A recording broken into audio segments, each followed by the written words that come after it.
Hello and welcome to the Fallen Podcast. I'm your host, Big Al, and welcome as we got ourselves a doozy here tonight. I always talk about the things that we do here, but what we really got tonight is a guy that's going to answer a lot of questions for us in the terms of making that second biggest purchase that you're going to make in your life, and that's going to be an automobile. I mean, there's two major purchases always. It's going to be a house and it's going to be a car. Most of us have made the purchase of an automobile prior to even purchasing a house. Many people will actually probably never own a house or, but possibly might have a chance of owning a car. But the one person going to help us get through all of this is none other than Max Martin. So without further ado, we're going to go ahead and bring Big Max to the stage. Hey, how's Max, everybody doing? How's everybody doing? how's it going, brother? Long time no talk. Yeah, man, doing great, doing great. Hope everybody's doing good. Hey, man, appreciate you coming out here with us on the Fallen Podcast and actually shedding a little bit of light on a very big deal for a lot of veterans that they don't really even realize. But people go out and you just buy a car and they really don't understand that, it's kind of hard to shop around versus buying a house. So, well, first tell us a little bit about yourself.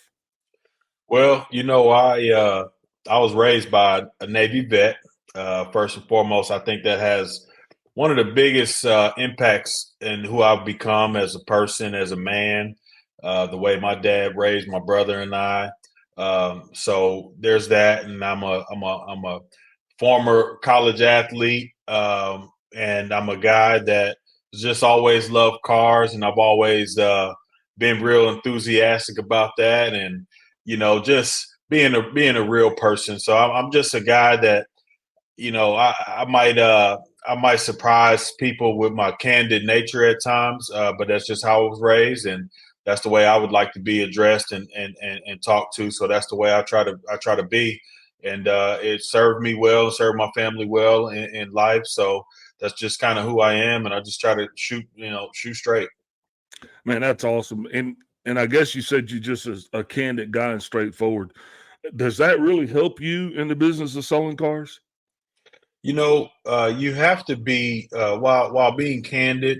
You also have to be cognizant that not everybody not everybody wants to communicate that way. So, my professionalism is something that I also take very seriously, and I want to be able to um, communicate with people in the way that they want to be communicated to, because at the end of the day, anytime you're in sales, you're doing your best if you're being of service.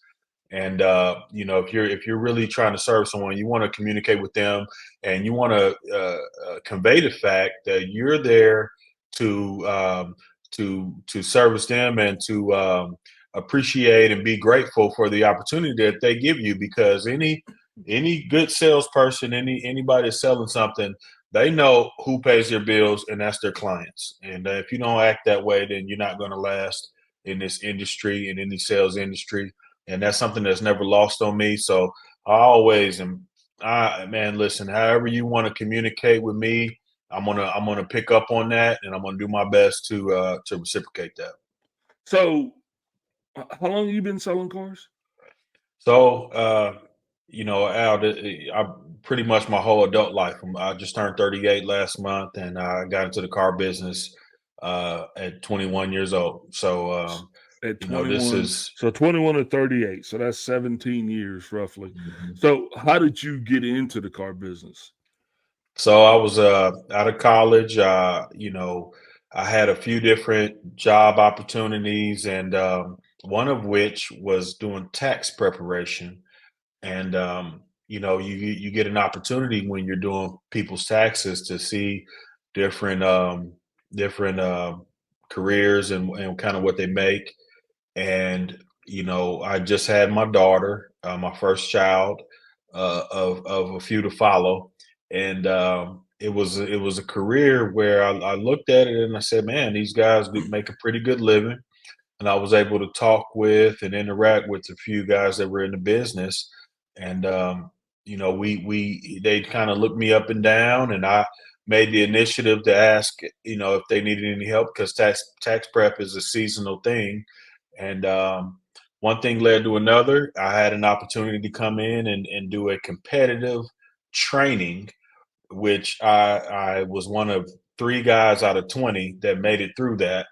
And, out of all of us that were in that class, I'm one of the only guys that's still in the business to this day. And I think that's just a testament to the fact that, it was something that I was passionate about, the different dynamics that go along with it. It was something that I just took to.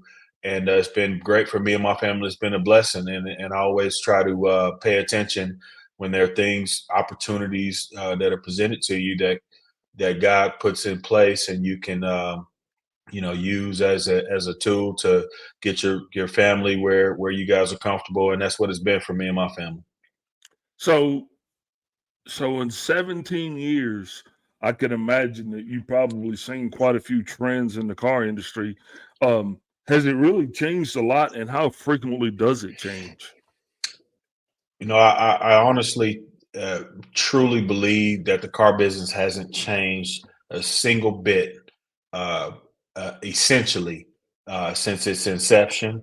I think that at the end of the day, when one human being goes to another person and they're looking for help and guidance and expertise, that essential fact never changes. Now, things change in terms of how much cars cost, the features that they have, and the interest rates, and those type of things change. But ultimately, nothing changes. Yeah, when I'm looking for something that's going to fit my needs, somebody that's going to listen to what I have to say, somebody that's going to be able to communicate with me and ask the tough questions in a professional manner, because they know that's what needs to be done, and can and establish that confidence of the person that you're dealing with.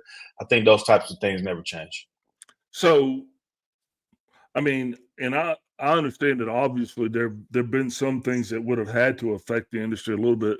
What about COVID? Like, how did COVID affect you guys? And there was a chip shortage as well. So, did those things affect individual events like that affect the industry? There's a couple things in almost 2 decades that I've been involved in the business that have had some pretty significant impact, and one would be 2008.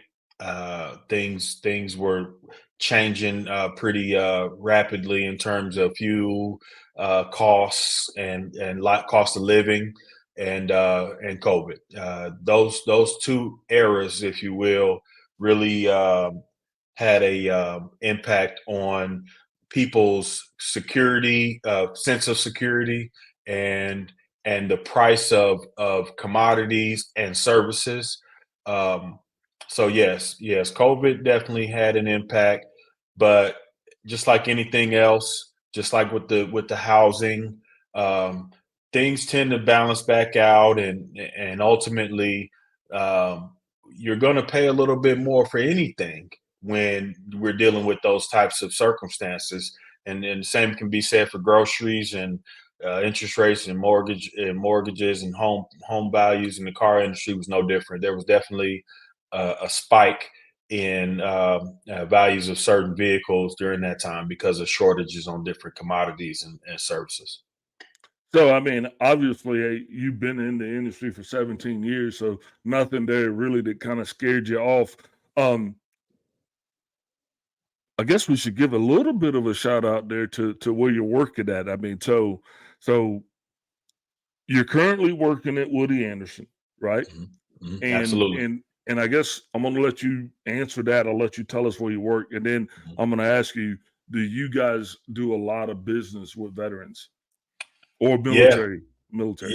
yeah. My career has had a bit of a winding path. I've worked for quite a few manufacturers. I've had experience with luxury and working with Infinity and Mercedes Benz, and I've had a experience with some of the bigger dealerships, which are your Toyotas, and now Woody Anderson Ford here in Huntsville, Alabama. And it's a refreshing thing to work for a general manager who's a retired Marine. His name's Bobby White. He's a great man and a great leader. And we obviously being in Huntsville, we do a lot of business, and that's any of the companies I work with. Excuse me. Sorry about that. We do a lot of business with veterans, and this is a veteran town, and I don't think it's any coincidence me having the success I've had in this town, coming from a dad who's a vet and has worked his way in the aerospace and government contracting is something that is a big part of the economy, not just at our dealership, but in this area, and it's something that we all embrace. There's not many degrees of separation from any point in our dealership between veterans and people who are raised by them who are veterans. I've got just off the top of my head, just 8 people on staff, on the sales staff, who are veterans themselves, let alone like myself, who's a son of one. Now, do you think that actually helps you guys communicate and close the deals better with veterans, having that Absolutely. understanding? Absolutely, having that experience and just knowing how to again communicate and be one of the things that I've always appreciated that my dad raised me is to mean what you say and say what you mean, and not be afraid to get dirty in terms of you know, a lot of people think a lot of people think a lot of things about the car business, but I'm gonna tell you something. It's a tough job, and there's a lot of hard work that goes into making sure that you take care of your clients. And I gotta go back to reminding everyone that in this business, if you don't take care of your clients, and if you don't expect that repeat business, and if it doesn't hurt you that somebody doesn't trust you enough to come back to you when it's time to shop for a car, then this isn't a career for you. And when you operate on that level, then you got to understand, man, hey, I'm going to make it happen for my client, and no matter what it is, I'm your boots on the ground. I'm a sales manager now, but I started as a salesperson. I worked my way up, and I always did and I always do. I tell my folks, you talk to me.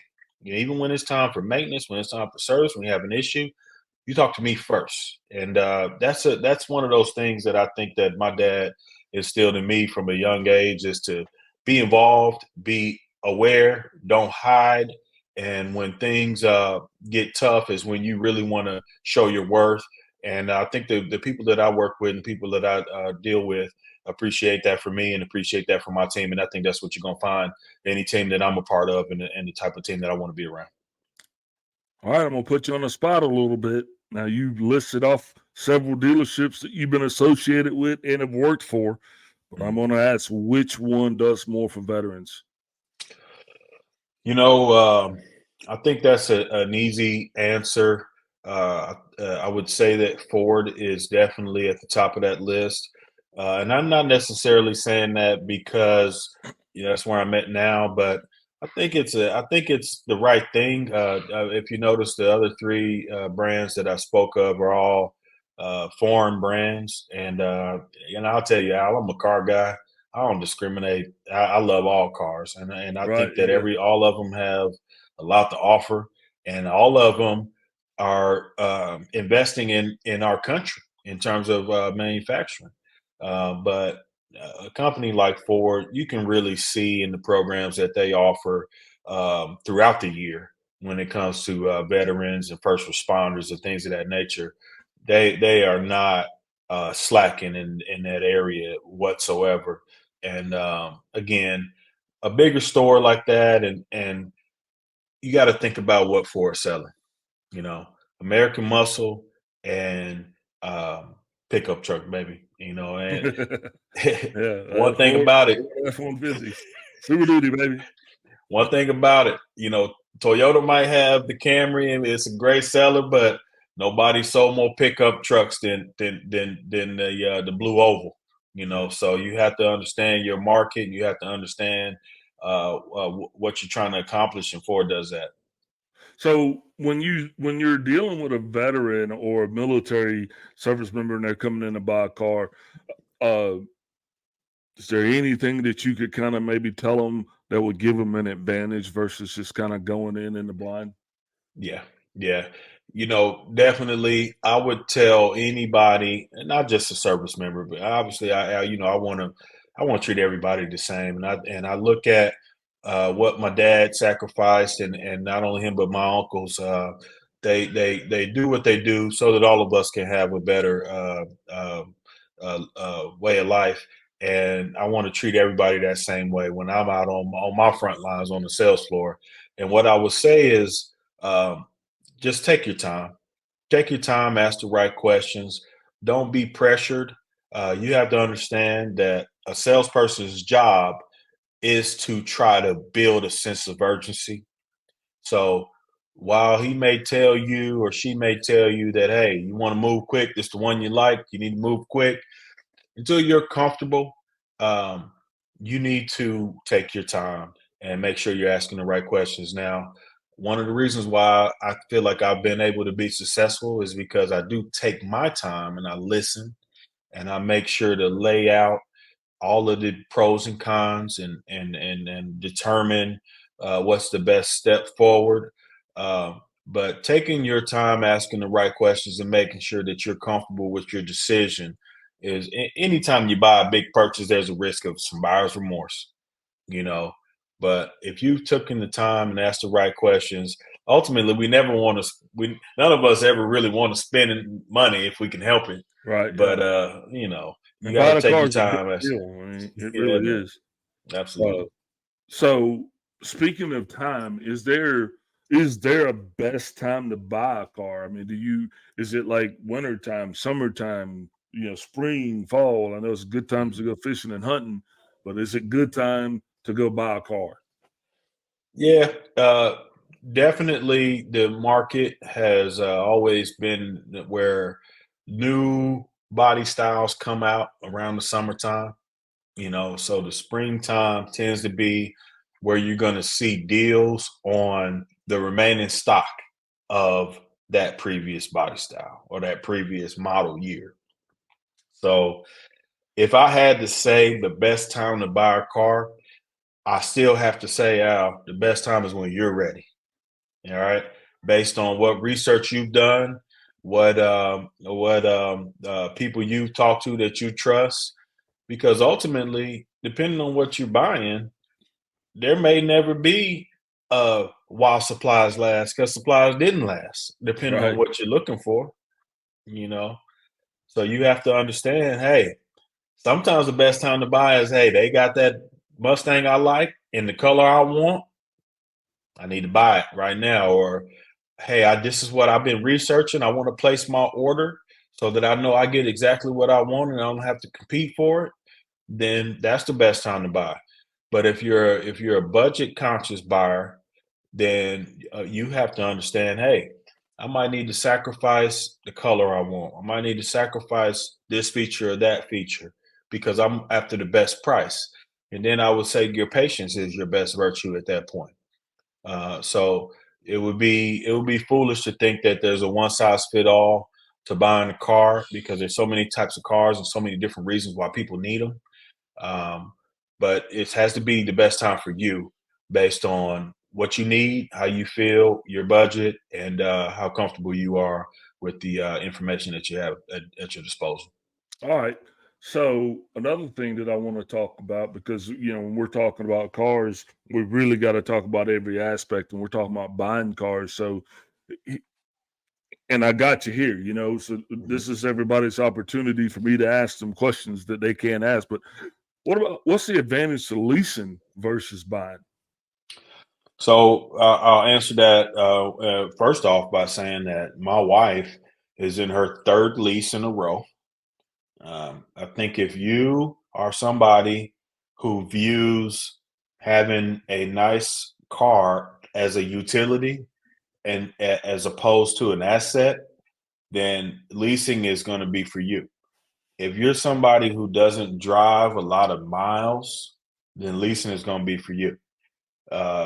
Because my wife doesn't have to drive a lot, thankfully, and me being at work in the car business, we spend a lot of time there, a lot more than a lot of careers, not all, but a lot, 60 plus hours a week, late nights and different things, not available to be there for some of these sporting events where you might have to travel. Personally, I want my wife in something that's under warranty. It's got tires and brakes I don't have to worry about, safety technology, state of the art. and those types of things. And I've already put in the back of my mind, I'm going to spend X amount of dollars monthly to make sure that my wife is in the best situation possible in terms of her transportation when she's getting herself and my kids around. So that's why I lease. Um, some people, they prefer to pay cash for a car and not have to worry about a payment. And that person right there, I would tell them, if they plan on keeping that car for 6, 7, 8, 12 years, then leasing's not for that person. Uh, and also, too, I'd say it all the time. And some people come into the dealership and they say, "Hey, I want to lease because I want to be able to switch sooner." But honestly, if you want to switch sooner, you're better off buying and financing that car. Because when you lease a car, you're responsible for all of those payments that you signed up for at the front. As where if you finance one, you're only responsible for the principal when you get ready to trade it. So don't be confused or tricked into thinking that a lease is necessarily the best option for you just because you think that it's a way to get in and out of cars quicker, because it's not. There's a lot of factors that goes into it. But leasing, when you just like Al, like you said in the intro, car buying is a big purchase. It deserves the time, thought, and effort that goes into any type of purchase like that. So leasing may be right for you if you checks all the boxes. And again, that's when I would encourage you to do your research and consult with somebody that you can trust and that's thoughtful, that's going to be able to ask you the right questions. But I love leasing, but I also have talked people out of leasing plenty of times. So now that we kind of got you here, what's the one bit of information that you could give everybody, whether they're buying their first car or their 17th? I mean, from your perspective, put some meat on the bone. Give me something that I did not know that's going to make I, me just like, what, really? I love that question. I love that question. you know, but I pride myself on being somebody that's smart with their money, thinks ahead, plans for the future. But ultimately, man, I don't want to let you down. I want to come through for you, but man, you got to buy what you like. You got to if all cars are expensive as heck nowadays, and if you want something reliable and something quality, it's gonna cost you. So my biggest advice is to make sure you like it. Make sure whatever it is, when you get out of your car and you're going into that restaurant, and when you get out of your car and you're going into the house, you turn around, you look at it and say, "Man, oh yeah." You Yeah. gotta have that feeling where you turn around, you look at that thing. And I that's don't when see I, I know so many people that say, yeah, it's just transportation. Get you. I don't know how you live that life, man. I have a relationship with my vehicles, and I've got several. You know what I yeah. mean? And each one is it's a little different. you It's know. an extension of you, man. It's an extension of you. And you know what? You do have people that are not as concerned with how they keep their hair, what type of shoes they wear, what type of shirt when they come into a restaurant, job interview. Everybody's different, and they make cars for all those types of people. But There's ultimately, an ass for every seat. they ask for every seat. And ultimately, even those people, when they get out of their car, they look in their bag and they say, "Damn, I saved some money on that car." Whatever it is that whatever's important to you, that's always when you're gonna feel like your money's well spent. If I go to dinner and if I just wanna get the most bang for my buck, I'm gonna go to Crystal and get me a crystal sack, but it might not on the backside might not feel as good as if I went and got a Subway sandwich. If I want to be economical about my carbs and my protein, but if I want to taste it and I want to smell it and I want to have the ambiance and I've worked real hard to be able to get to the point where I can go to Roost Chris and get the surf and turf, then that's what I'm going to do. And Yeah. nobody can tell you how to spend your money. Yeah, I want the steak and shrimp. If you're just asking, I mean, you know what I mean? Me too, You, man. And you, I want my kids and my wife to be able to appreciate that too. And that's one of the reasons why I get up and go to work every day. And those of us who do that, but again, I will never knock nobody, man. Some guys get up and go to work every day because they want their third grandchild to be able to do, whatever. And I tell my dad all the time, man, I don't want none of your money, man. You spend your money that you served in the Navy for and that you went to work for every day that I've been alive 4 in the morning. I want you to you and my mama to enjoy that. So that's just everybody different. Everybody's different, man. Well, appreciate you coming on tonight and talking with us. It's always a pleasure to have you, brother. My Uh, pleasure, man. I mean, I'm a Ford man myself, so that kind of makes this a little bit easier. Yeah. Anything going on out there in Ford world that people should be looking forward to? Man, I'll tell you, we talked earlier about while supplies last. There's going to be a slight change in the body style on the F-150 for 2024. They haven't hit lots yet, but they're coming. It's a little bit of a change in the headlights, tail lights, and things like that. But because of that, man, they're offering a 1.9 APR on 72 months on F-150 2023s right now.